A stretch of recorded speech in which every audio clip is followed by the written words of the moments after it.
Year 1940 Dutch scientist निको टिम्बरजन ने multiple experiment किए ये जानने के लिए कि ऐसा क्या होता है जिससे हम मोटिवेट होते हैं। उन्होंने हेरिंगल बर्ड्स पे इन्वेस्टिगेशन किया।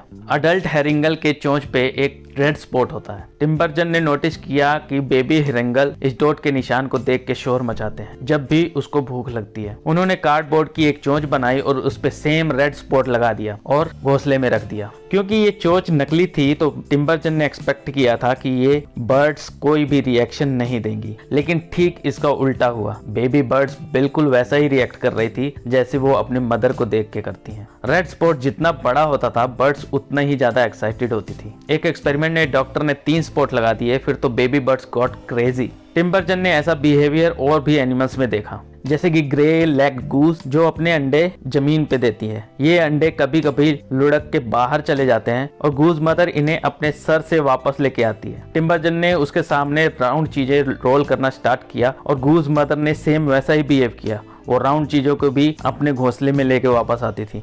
इस एक्सपेरिमेंट से ये रिजल्ट दिया कि ये बर्ड्स की हैबिट बनी हुई थी कोई भी ऐसा ऑब्जेक्ट देख के सेम ऐसा रिएक्ट करना।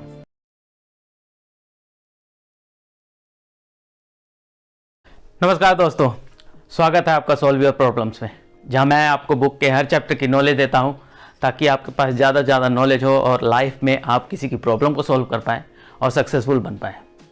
और सक्सेस पाने का सबसे अच्छा तरीका है किसी की प्रॉब्लम को सॉल्व करना, इसलिए डिस्क्रिप्शन में लिंक दिया है, उसे चेकआउट जरूर करें।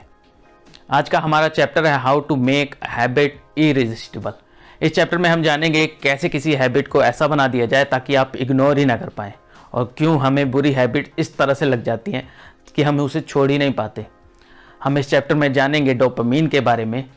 ये चैप्टर बहुत इन्फॉर्मेशन भरा है, इसलिए एंड तक बने रहें।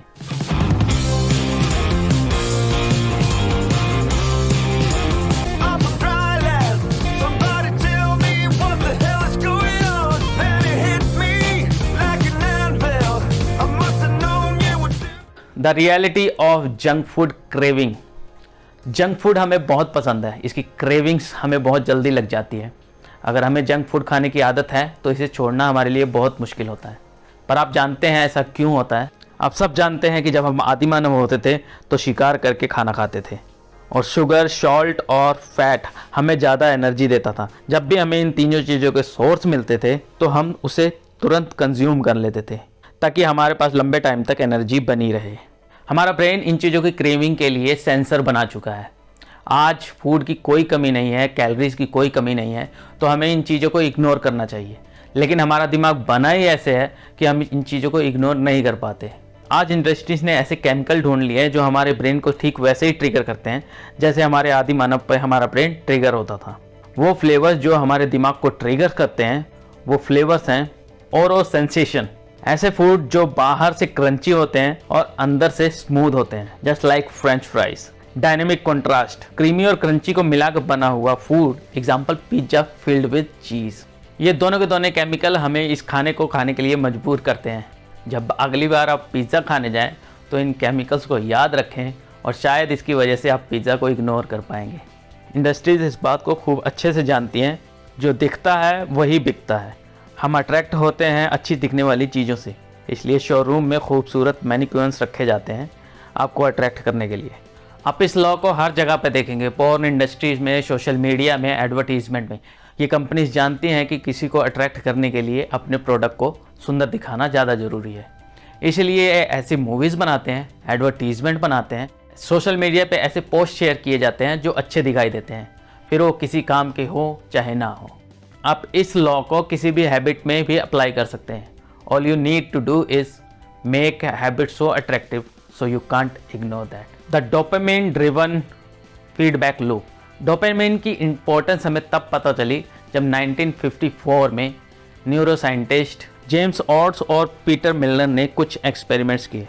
इस एक्सपेरिमेंट्स में रैट के ब्रेन में कुछ इलेक्ट्रोड्स इम्प्लांट कर दिए गए, जिसकी वजह से डोपामिन रिलीज होना बंद हो गया। डोपामिन बंद होने से रैट्स की जीने की इच्छा ही खत्म हो गई। उनका ना तो खाने में कोई इंटरेस्ट रह गया और ना ही सेक्स में, और पानी ना पीने की वजह से कुछ ही दिन में वो रैट्स मर गए। ऐसा नहीं है कि उनके सेंसर खत्म हो गए हों। रिसर्चर्स ने शुगर देकर रैट्स के रिएक्शन को टेस्ट भी किया। उनको भूख तो लगती थी पर खाने में कोई इंटरेस्ट नहीं होता था। फिर रिसर्चर्स ने इस एक्सपेरिमेंट को रिवर्स कर दिया और डोपामिन की रिलीज को बढ़ा दिया। फिर तो रैट ओवर एग्रेसिव हो गई, वो जोर जोर से अपने नाक को कार्डबोर्ड में मारने लग गई। जिन लोगों को डोपामिन के बारे में नहीं पता है, मैं डिस्क्रिप्शन में लिंक दे दूंगा, वहाँ से डोपामिन के बारे में आप स्टडी कर सकते हैं।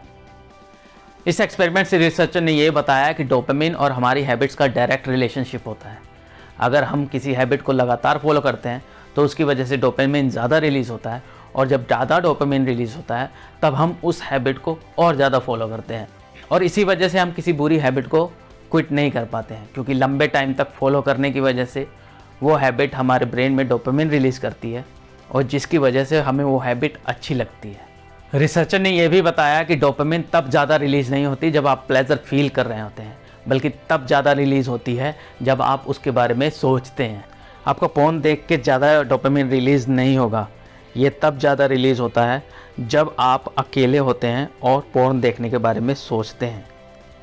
डोपामिन तब ज़्यादा रिलीज़ नहीं होता जब आप खाना खाते हैं, तब ज़्यादा रिलीज़ होता है जब खाने के बारे में आप सोचते हैं और खाना रेडी टू सर्व होता है। शायद अब आप समझ गए होंगे कि लाट टपकना किसको कहते हैं। How to use temptation bundling to make your habits more attractive.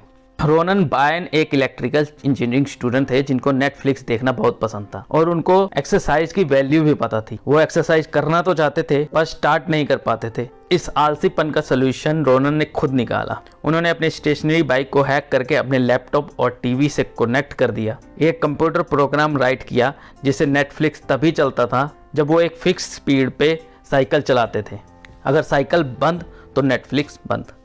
ये आइडिया उन्हें कैसे आया ये तो नहीं पता, लेकिन ये आइडिया बहुतों की ज़िंदगी को चेंज कर सकता है। अगर एक्सरसाइज की हैबिट आपको एंटरटेनिंग लगे तो आप डेफिनेटली एक्सरसाइज करने जाएंगे और अपने लाइफ को फिट बना पाएंगे। Temptation bundling mean do something you want to do along with something you already doing, और something you already doing followed by something you want to do. Just simply follow this pattern. After current habit I will do habit you want. After habit you want, I will current habit.